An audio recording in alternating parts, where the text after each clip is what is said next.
नमस्कार. श्री स्वामी समर्थ. हनुमान जयंतीच्या दिवशी आपण कोणते उपाय करायला पाहिजेत हे आजच्या या व्हिडिओमध्ये पाहणार आहोत. चला तर मग आजच्या या नवीन आणि छोट्याशा व्हिडिओला सुरुवात करूया. हनुमान जयंतीच्या दिवशी 5 तुपातील पोळ्यांचा नैवेद्य हनुमान जयंतीच्या दिवशी दिल्याने शत्रूंपासून सुटका होते.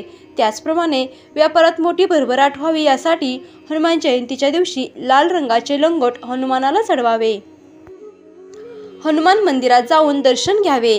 हनुमानाला केसरी रंगाचा चोला चढवावा. तसेच बुंदीच्या लाडूचा प्रसाद चढवावा. डोक्यावरून 8 वेळा नारळ उतरून हनुमानाच्या चरणी ठेवावा. हनुमान मंदिरात जाऊन ओम श्री हनुमते नमः या मंत्राचा जप करावा. तसेच हनुमान चालीसाचे 11 वेळा पठण करावे. हनुमानाच्या मूर्तीसमोर तेलाचा दिवा लावावा व त्यात लवंग टाकावे. असे केल्याने कष्ट दूर होतात.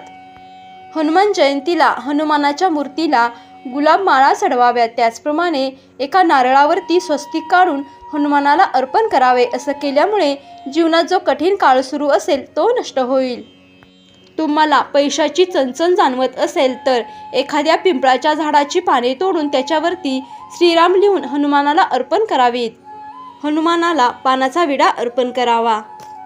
हनुमान जयंतीच्या दिवशी हनुमानाची पूजा शुद्ध भावनेने केली पाहिजे. यासाठी पूजेच्या दिवशी आपले तन मन स्वच्छ ठेवावे.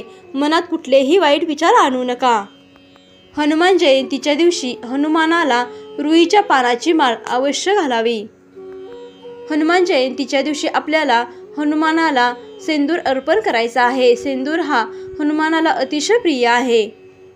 अशा प्रकारे आपल्याला हनुमान जयंतीच्या दिवशी अत्यंत साध्या आणि सोप्या पद्धतीने हे उपाय करायचे आहेत. यामुळे तुमच्या जीवनामध्ये सुख आणि समृद्धी नक्कीच येईल. त्यामुळे हनुमान जयंतीला तुम्ही हे उपाय करायला विसरू नका. व्हिडिओ आवडला असेल तर व्हिडिओला लाईक करा, शेअर करा आणि चॅनेलला सबस्क्राईब करा. धन्यवाद.